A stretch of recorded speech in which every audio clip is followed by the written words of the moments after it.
What is one mole? सबसे पहला concept आज हम करने की कोशिश कर रहे हैं वो है ideal gas. Ideal gas equation जो है फेल हो सकती है। हमने जब बात की कि आइडियल गैस, नमस्कार, आई होप आप सब लोग अपने अपने एग्जाम्स की तैयारी अच्छे से कर रहे हैं।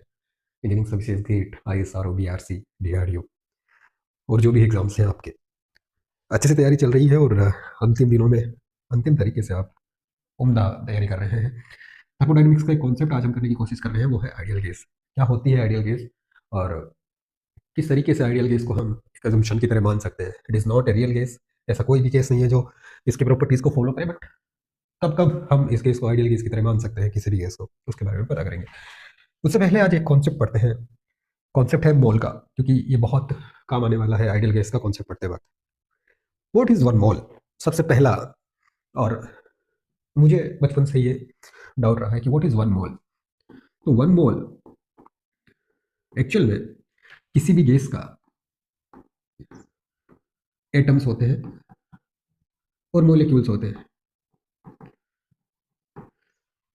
तो आवागाड्रो साहब ने कहा कि एक मोल उस क्वांटिटी को कह दो जिसमें इतने मोलिक्यूल्स किसी गैस के आ सकते हो। कोई भी गैस के मोलिक्यूल्स या एटम, यदि कोई गैस एटॉमिक फॉर्म में रह रही है तो वो उसके एटम, कोई गैस यदि मोलिकुलर फॉर्म में रह रही है तो उसके मोलिक्यूल्स इतने आ जाए। अब भले इतने मोलिक्यूल्स को आपको इतना स्पेस लगे, भले इतना सा स्पेस लगे, भले इतना स्पेस लगे, उससे कोई मतलब नहीं है। यदि इस स्पेस में इतने एटम्स आ रहे हैं तो वो वन मोल है, यदि इस स्पेस में इतने एटम आ रहे हैं तो वो वन मोल है। मतलब कुल मिला के उनसे वेट, कितना वेट लगे उससे भी उनको कोई मतलब नहीं है।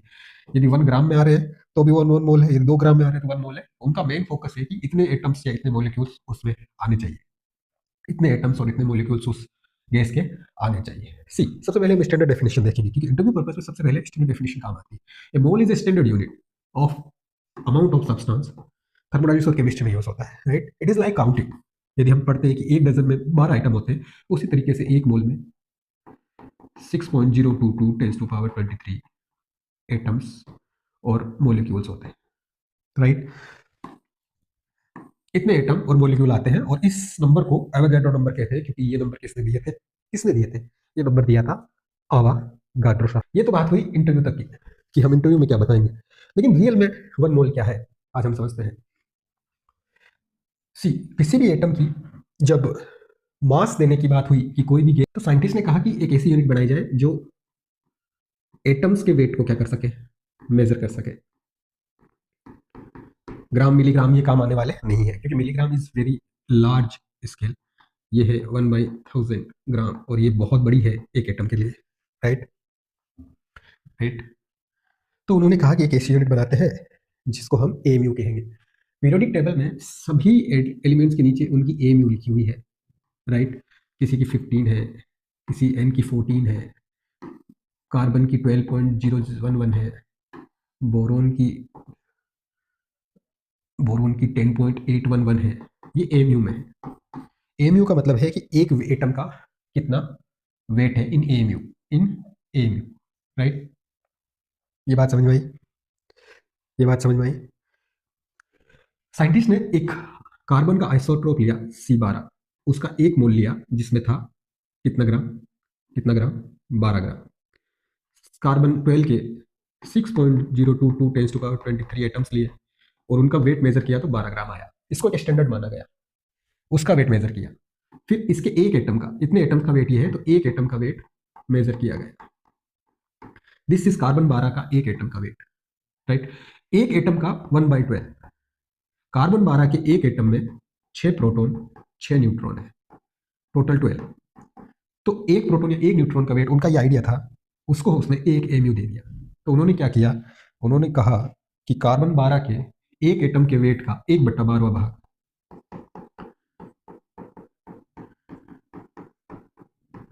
राइट। तो कितने ग्राम? 1/6.022 इंटू टेंस टू पावर 23 ग्राम। इसको उन्होंने एक यूनिट दे दी 1 AMU। लेकिन इंटरेस्टिंग बात यह है कि हम ये बात समझ में आई कि एक AMU का वेट कितना होता है? 1/6.022 टेंस टू पावर 23 ग्राम। एक इंटरेस्टिंग बात यह है कि हम कभी भी आइसोटोप्स की बात नहीं करते, हम कार्बन की बात करते हैं, हम ऑक्सीजन की बात करते हैं, उसके अंदर उनके कितने भी आइसोटोप हो, तो हमेशा AMU को परसेंटेज में बता देते हैं। मतलब जैसे कि इन नेचर, इन वर्ल्ड, यदि कार्बन 12 या फिर हम किसी भी बात करें, जैसे क्लोरीन के 35 आइसोटोप और क्लोरीन का एक 37, मान लो ये 95% पाया जाता है, ये 5% होता है, तो एक एमयू क्लोरीन का क्या होगा? तो 35 वाले को वेटेज देंगे 0.95 और 37 वाले को वेटेज देंगे 0.05, और उसका कैलकुलेशन जब हम निकालेंगे तो इसका 35.5 समथिंग आ जाएगा, राइट? इस तरीके से सिर्फ एक, यदि आइसोटोप को कंसीडर नहीं किया जाए, किसी एलिमेंट का कहा जाए, तो आइसोटोप की कैलकुलेशन उसके अंदर ही आ जाती है। ये बात समझ में आई? हमें अभी तक इतना अंदर नहीं जाना है, हमें अपने गेट और इंजीनियरिंग सर्विसेज में ये ध्यान रखना है कि एक एटॉमिक मास यूनिट की वैल्यू होती है 1.6.022 tens to power 23 gram, right? अब आपको क्या होता है, कभी कभी एग्जाम में ये दे दिया जाता है कि 1 मोल ऑक्सीजन, 1 मोल ऑक्सीजन O2, राइट? या फिर ऐसा कह दिया जाता है कि 1 मोल, हाँ मान लीजिए 1 मोल O2, राइट? देखिए हम एग्जाम पर्पज से एकदम नियरली ले रहे हैं, ये 12.0 होता है, ये 4.16 पॉइंट कुछ होता है, 12, तो हम एग्जाम पर्पज से ये चीजें याद रखेंगे कि अप्रोक्स ये होती है, राइट? 6 प्रोटॉन 6 न्यूट्रॉन करके। अब यदि 1 मोल ये होता है तो हमें 1 मोल में दे दिया जाता है, फिर हमको क्या करना पड़ता है, हमें 1 मोल ऑक्सीजन दे दी तो हमें उसको किस में कन्वर्ट करना पड़ता है, हमें या तो ग्राम में चाहिए या केजी में चाहिए, तो यहाँ थोड़ी दिक्कतें होती है, तो उसको हम आज समझने की कोशिश करते हैं, राइट?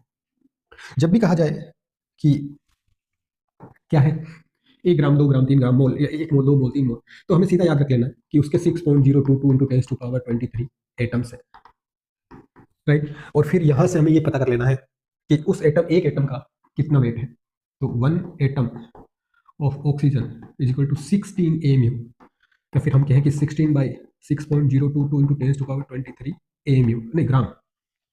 तो इतने एटम्स का क्या वेट होगा, मल्टीप्लाई पे 6.022 इंटू 10 टू पावर 23, और ये कट जाएंगे, और 16 ग्राम। यदि कह दे कि 1 मोल O2 है, तो हमें पता होना चाहिए कि 1 मोल O2 का 16 इंटू 2 32 ग्राम होता है, 32 एमयू होता है। तो 1 एटम ऑफ O2, एटम नहीं कहेंगे या मोलिक्यूल कहेंगे, 1 molecule of O2 is equal to 32 AMU, यानी कि 32 divide by 6.022 tens to power 23 gram. तो फिर 1 मोल O2, तो इसको ये एक मोलिक्यूल का, तो 1 मोल में इतने मोलिक्यूल, तो ये कट हो जाएंगे, और 32 इज द आंसर, 32 ग्राम। इस तरीके से हम 1 मोल का वेट निकाल सकते हैं। क्या निकाल सकते हैं? 1 मोल का वेट। ये बात समझ में आई? मेरे बचपन में बहुत सारा कन्फ्यूजन रहता था, इसलिए मैंने क्लियर करने की कोशिश की है। देखिए क्या हिस्ट्री है, C12 का बाई 12 क्यों किया, ये सब आप अभी भूल जाइए। ये कॉन्सेप्ट याद रख पाओ तो बहुत अच्छी बात है, लेकिन अभी भूल जाइए। अभी आप ये याद रखिए कि 1 एमयू का वेट 1/6.022 टेंस टू पावर 23 ग्राम होता है।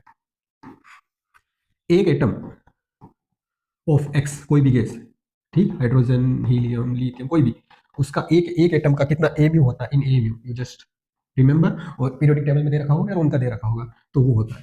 तो उसको ग्राम में कन्वर्ट करने के लिए डिवाइड बाई 6.022 टेस्ट टू पावर 23, और उसको मोल में कन्वर्ट करने के लिए मल्टीप्लाई बाई 6.02 टेस्ट टू पावर 23, और जब ये दोनों हम डिलीट कर देंगे तो वो जो एमयू होगा वही उसके 1 मोल का क्या होगा, वेट होगा। तो ये सीधा हमें नहीं पता होता, कंफ्यूज हो जाते हैं, तो हम ये सारी कैलकुलेशंस कर सकते हैं।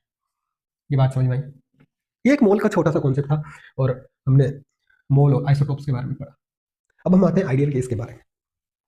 आइडियल गैस के कॉन्सेप्ट से पहले साइंटिस्ट बहुत सारे एक्सपेरिमेंट्स कर रहे थे, वो ऐसा जानने की कोशिश कर रहे थे कि किस तरीके से एक गैस है जो किसी दूसरी गैस या दूसरी सरफेस पे प्रेशर दे रही है, किसी सरफेसेस को कैसे वो अफेक्ट कर रही है। इन 1662 बोल्स ने कहा कि एक गैस का प्रेशर है वो इन्वर्सली प्रोपोर्शनल टू वॉल्यूम होगा, जैसे जैसे प्रेशर बढ़ाएंगे वॉल्यूम गैस का घटेगा, ठीक है। लेकिन ये कब की बात है? जब लो प्रेशर, हाई प्रेशर पे ये इन्वर्सली प्रोपोर्शनल नहीं होगा। इसका मतलब है कि हाई प्रेशर पे P V equal to constant नहीं होगा, लेकिन लो प्रेशर पे बोल्स ने कहा कि ये हम अज्यूम कर सकते हैं, और 99% सही होता है। उसके ठीक 100 साल बाद चार्ल्स साहब ने कहा, तब तक ठीक है, चार्ल्स साहब ने कहा कि वॉल्यूम और टेम्परेचर भी प्रोपोर्शनल है, जैसे जैसे टेम्परेचर बढ़ाएंगे गैस का वॉल्यूम बढ़ेगा। लेकिन ये भी कहाँ है? ये हाई टेम्परेचर की बात है। कहाँ की बात है? At high temperature, at low pressure and high temperature की बात है। तो कहा चलो ये 2 लो तो आए, ठीक है।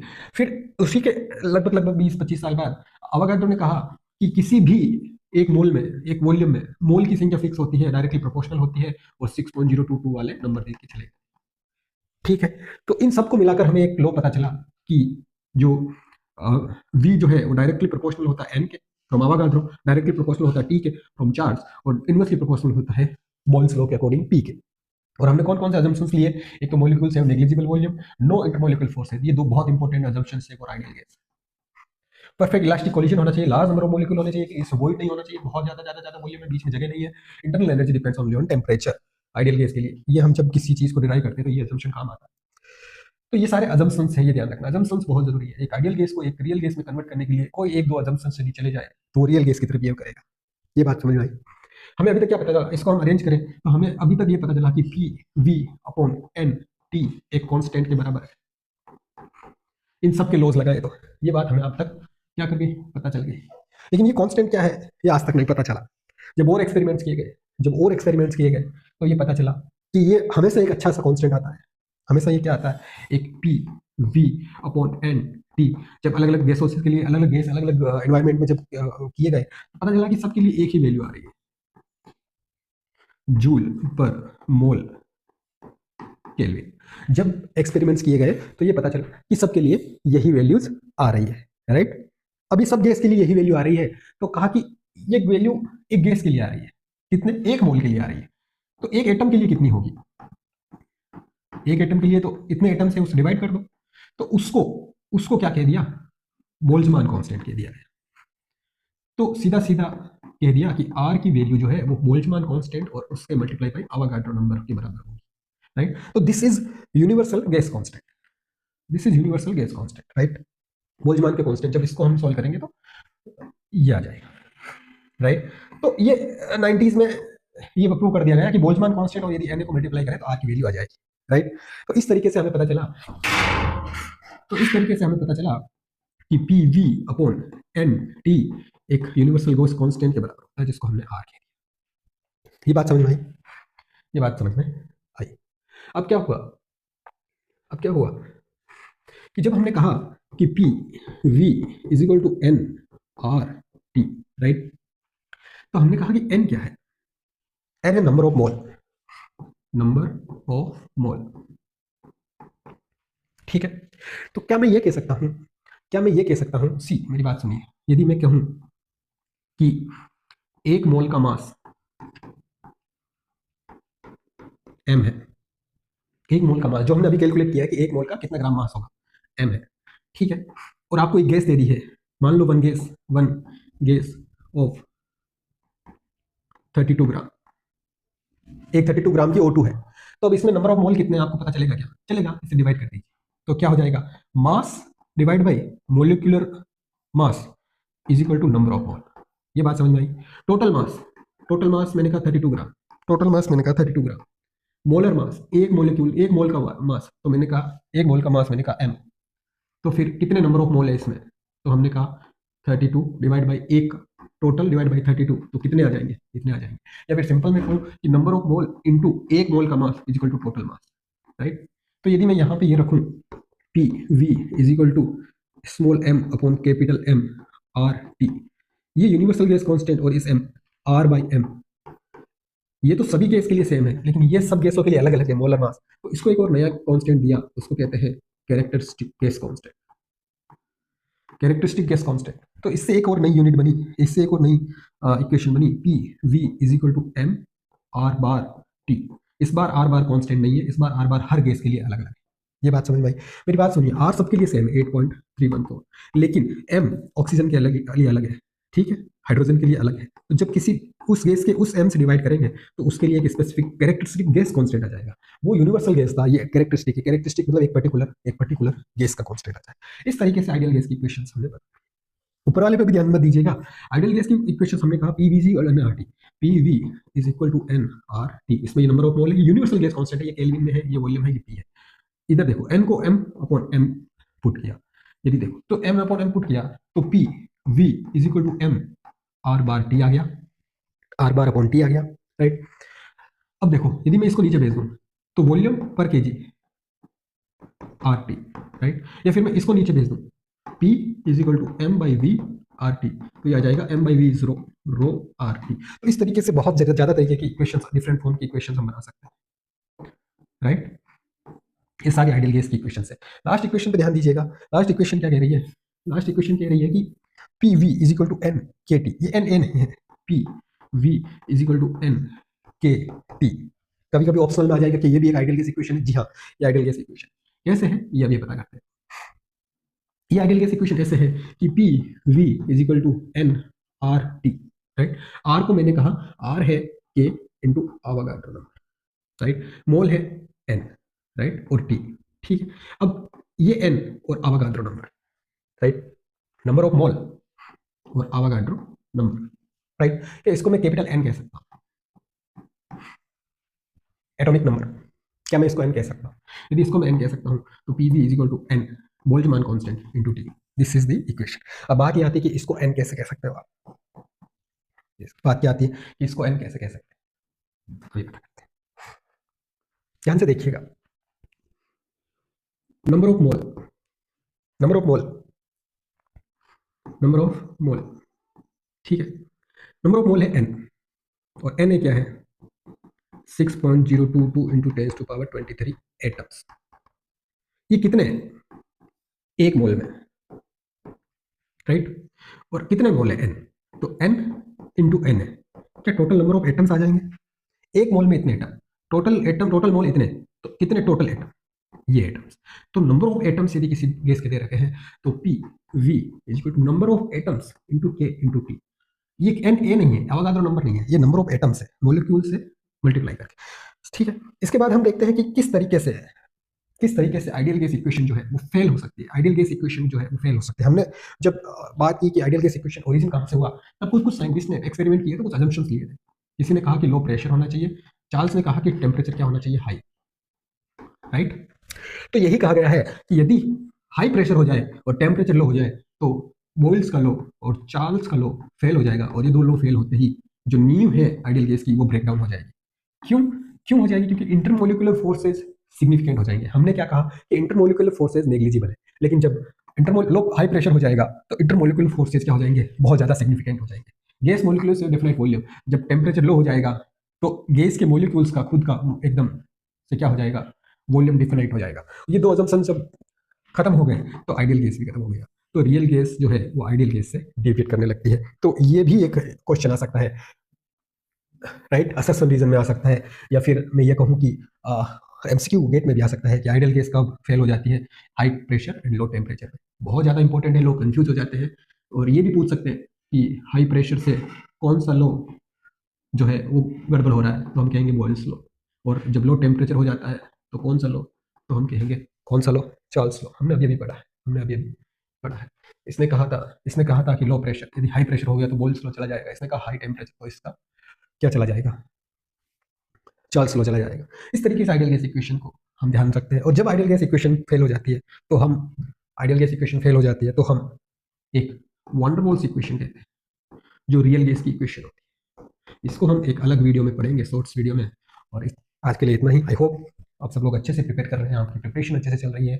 और मोस्ट इंपॉर्टेंट, आप इस चैनल से जुड़े हुए हैं जो साइंटिस्ट नेटवर्क का एक ब्रांच है, साइंटिस्ट टेक्निकल क्लासरूम।